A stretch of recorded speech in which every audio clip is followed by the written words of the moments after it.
Alrighty, so I would imagine there are people that are just finding this. Every day I get new subscribers, which kind of shocks me, but whatever. I would imagine there are people that are just finding this sometimes on a daily basis. And I just want to be very clear.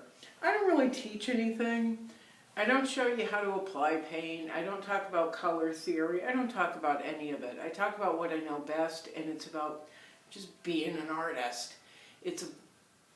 I hate to say this because it's so trite and trendy, but it's a vlog just kind of about being an artist and being here with the primary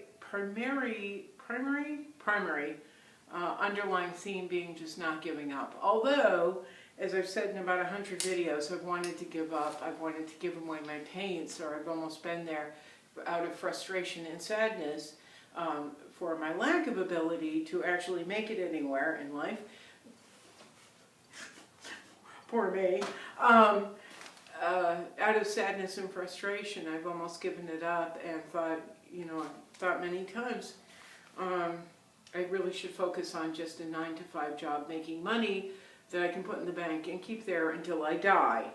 And then I don't give up, and I don't give away my paints, and I just keep working, keep painting. There is no lack of belief in myself, so no one ever has to say that to me. You wouldn't know it, but I do have not a pretty good ego, but a pretty good understanding of my value as an artist and my abilities. And that's not in question. It's just the frustration of knocking my head against the wall every day for years, and now being a place that's very far away from a city I love, Providence, and New York, cities I love, Providence, New York, and people that I am emotionally invested in. It takes its toll. But anyway, this is I have no idea what I was saying. This is just about being an artist and kind of sticking with it, and just kind of doing your best and trying new materials and trying to stretch your wings and junk like that. That's all it's about. So if you don't know, there we go. And I only talk from my own perspective. It's not, this hugely overly or educated level. It's just I paint a lot, or sometimes, and then I do other stuff that's art-based, and then I go to a 9-to-5 job. But we're not going to give up on who we are, which is an artist. We're just going to keep moving forward. I hope that it inspires people to keep being artists, which apparently I do. It does, because I hear about it all the time. But I talk about me. I talk about from my perspective. It's a very AA way of speaking. Instead of coming at it from a superior point of view, I am the expert. It's always like, blah, blah, blah, crap happened, and I'm trying not to go to bed and sleep a lot and cry or eat cookies. So, talking from an AA perspective, which is my perspective, my understanding of what I do, what I've done, what is going horribly wrong, and what's going right. Kind of sums it up. And getting ready for the time when I can do something besides paint in my garage, be in shows again, which I did a lot in New England, and I can't, this place is very odd, so I'm not doing it here. Can't do it here, but I have galleries and I have work and people like it, and wow, this is maudlin. Anyway, I haven't painted. We're going to skip that part now. I think I summed it up in a very convoluted way, the way I usually do. I'm deeply brokenhearted, and so I haven't touched my brushes in several weeks. My friend Dexter Colson, Yolandi Fisher, drag name Yolandi Fisher, passed away on the 29th. In my last video I talked about Yolandi and the deep effect they had on me. I touched on it a bit. This kid had a massive influence over me, and they're gone. 31 years old, and cancer took them, and I am so devastated. I haven't been able to touch my paint, because Yolandi to me was the center of a lot of what I did. Their deep passion for everything was just like, I felt like I had found a soulmate in many ways. And huge inspiration, and introduced me to a community I never would have met without them. So Yolandi is gone. There's a celebration of life on Sunday. It is, however, in Providence, Rhode Island, and I am down in Sarasota, Florida, and there's no way I can get there. And there is going to be a huge celebration of life that I cannot be a part of. I cannot honor the person who really inspired me, I think, more than anyone else over the past 3-4 years. So there we are. I haven't been able to paint, but I'm going to try to today. In that theme of we have to keep going, or at least we try to, or we pretend to till we can. I'm going to prep a couple of canvases to do more landscapes. I am hoping, I have 2 great reference pieces of Yolandi I'm going to be doing soon, hopefully, when I can get the canvases. I've got one that's of Yolandi in their pageant dress with this huge white wig, this fantastic crown, and almost a Glenda the Good Witch gown on. And it is spectacular with these little lights on either side. The photograph is either by Ryan Welch or Jen Bonin, 2 photographers in Providence, Rhode Island. And Ryan recently, his apartment was broken into yesterday, as a matter of fact, and his camera was stolen. And I believe this is the 2nd time. Another brilliant artist out of Providence. He actually does filming for a television station. He's so good. But anyway, hopefully I'll be able to work from them. In the meantime,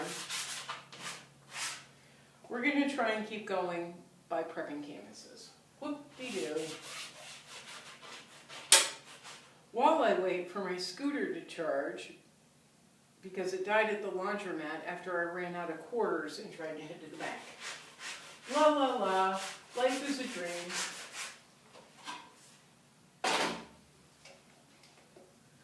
So this is how I start all my canvases. For those who don't know, have not experienced me before,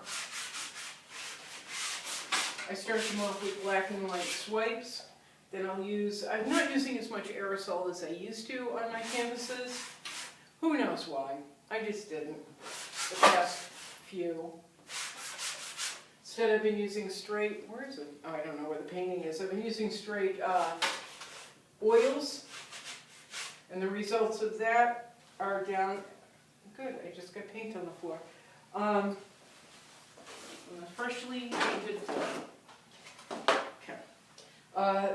The results of that, landscapes are down at Chasing Galleries on South Osprey in downtown Sarasota, or close to downtown Sarasota.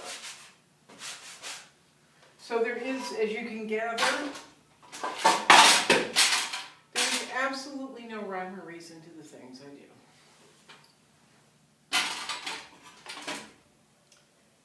Whatever happens, just kind of happens, whether it's on the canvas or on the floor.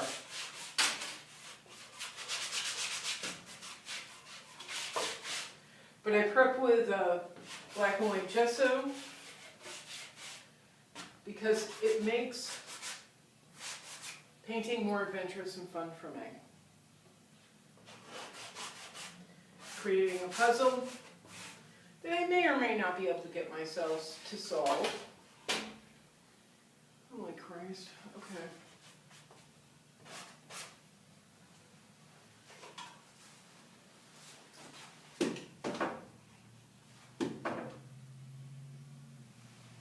There is absolutely no belief that, or preconceived notion of what's going to happen when I put down black gesso. It is just there. It is used to confuse me, just to absolutely confuse my head and make me work a little harder. at doing the thing I love most of the time, or sometimes. Let's put this back a bit. If you don't know also, I never paint with an easel, but I'm currently in a studio where that is my only option. I don't even like easels.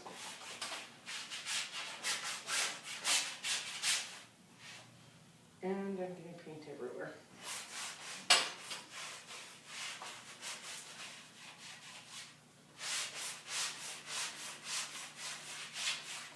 Hi, bugs.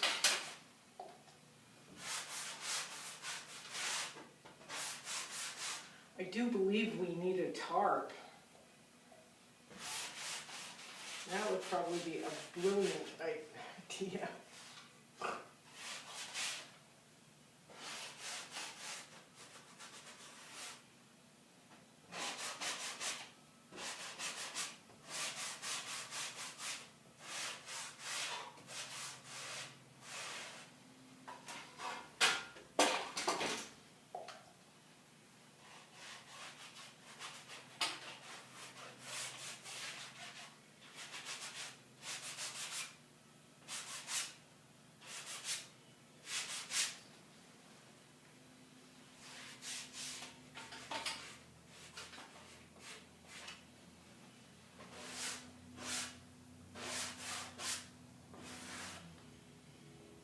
These are kind of unusual lines for me. I know it doesn't seem like a big deal, but I'm not one for just kind of jagged edges.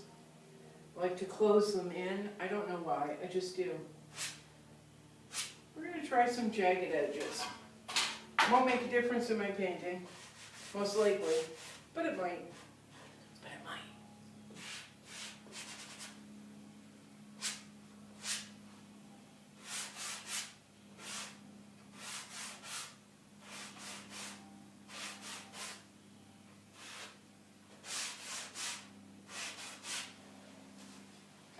Okay, that's it. That's how I start my paintings, and eventually they turn into something along this lines, which you probably can't see. There we go. Yeah, I think it's a little dark in here. Something along this lines.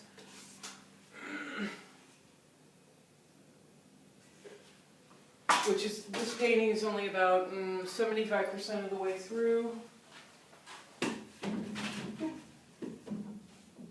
I think we need tarps, because I'm not going to have a mess in here if it kills me.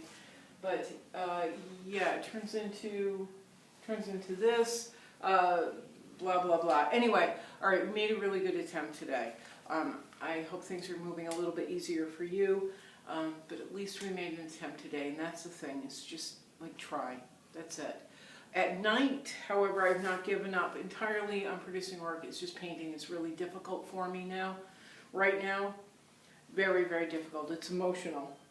At night, I've been working on illustrations for my book, Stories from Scooter Town, a book I've been working on for 13 years, because, you know, you don't really want to start and finish a project right away.